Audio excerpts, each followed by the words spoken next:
Self-discipline is the center of all material success. You cannot win the war against the world if you can't win the war against your own mind. I love this one. Fail early, fail often, fail forward.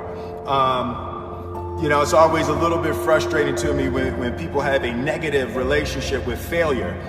Failure is a massive part of being able to be successful. You have to get comfortable with failure. You have to actually seek failure. Failure is where all of the lessons are. When you go to the gym and you work out, you're actually seeking failure. You want to take your muscles to the point where you get to failure, because that's where the adaptation is. That's where growth is. Successful people fail a lot. They fail a whole lot more than they succeed, but they extract the lessons from the failure, and they use that, the energy, and they use the wisdom to come around to the next phase of success. You gotta take a shot. You have to live at the edge of your capabilities. You gotta live where you're almost certain you're gonna fail. That's the reason for practice. Practice is controlled failure. You're getting to your limit, getting to your limit, getting to your limit. You can't lift that, you can't do that, until you get to the point that all of a sudden your body makes the adjustment, and then you can do it. Failure actually helps you to recognize the areas where you need to evolve. So fail early, fail often, fail forward. So a dude screamed to me the other night, "Hey Will, I want to be an actor, man. I want to be an actor just like you." People say stuff to me like that. I'm like, yeah, man, you can do is give them an encouraging word. But I was just sitting here thinking, and it dawned on me, 99% of people that say stuff like that are not willing to do what it takes to make their dreams come true. The Marines have a saying, everybody wants to go to heaven, but nobody wants to die. And that's just real. At the center of bringing any dream into fruition is self-discipline. Something as simple as food and eating. It's not about your body as much as it is about your mind. It's getting command of your mind to be able to choose actions that are in your own best interest. Every day, we are choosing shit that's not in our own best interest. Right? So if the world is attacking you and the world wants to fight you and the world's trying to hold you down, so you gonna kick yourself in the balls? So you gonna stop yourself from getting what you dream. Self-discipline is the center of all material success.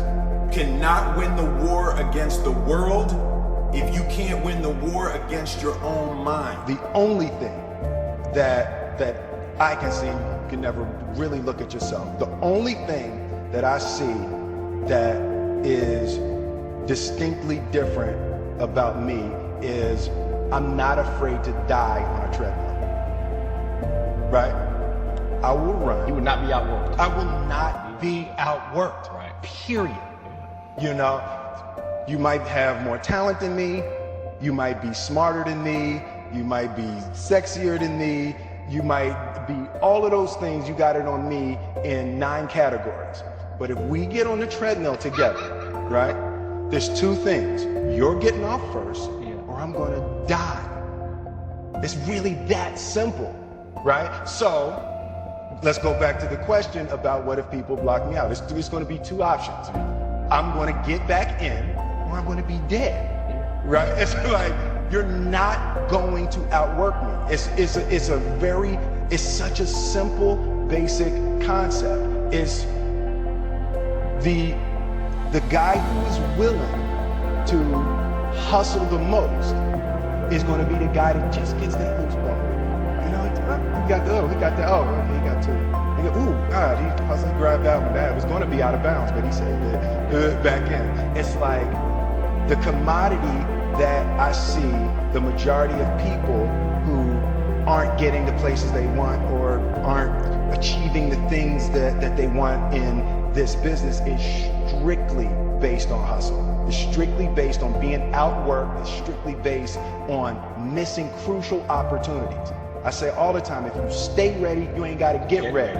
I believe that self-discipline is the definition of self-love. That when you say that you love yourself, that means that you have behavior towards yourself that is loving.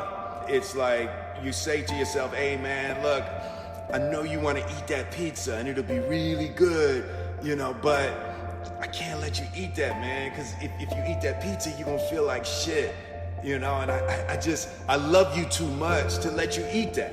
And I think the word discipline has kind of gotten a bad name. We think about it in terms of punishment. I'm not talking about discipline in that way. I'm talking about discipline in the sense that you forego immediate pleasure for the exchange of long-term self-respect. Self-love is, hey, look, I know you got a test on Monday, and I know you really want to go out with your friends, and Saturday night you want to go out, but if you fail that test, you're not going to feel good about yourself.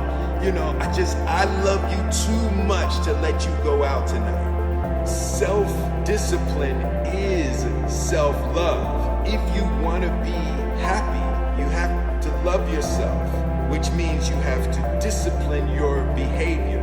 The road to sustained happiness is through disciplining your behavior. And I learned very young from my parents, absolutely, that you don't try to build a wall. You don't set out to build a wall. You don't say, I want to build the biggest, baddest, greatest wall that's ever been built. You don't start there. You say, I'm going to lay this brick as perfectly as a brick can be laid. There will not be one brick on the face of the earth that's going to be laid better than this brick that I'm going to lay in this next 10 minutes. Yeah. And you do that every single day. And soon you have a wall. And soon you have a wall. Yeah. And I think psychologically, the advantage that gives me over a lot of people that I have been in competition with in different situations is it's difficult to take the first step when you look how big the task is. The task is never huge to me. It's always one brick. Me too. Greatness is not this wonderful, esoteric, elusive, godlike feature that only the special among us will ever taste. It's something that truly exists in all of us. It's very simple. This is what I believe, and I'm willing to die for it. Period.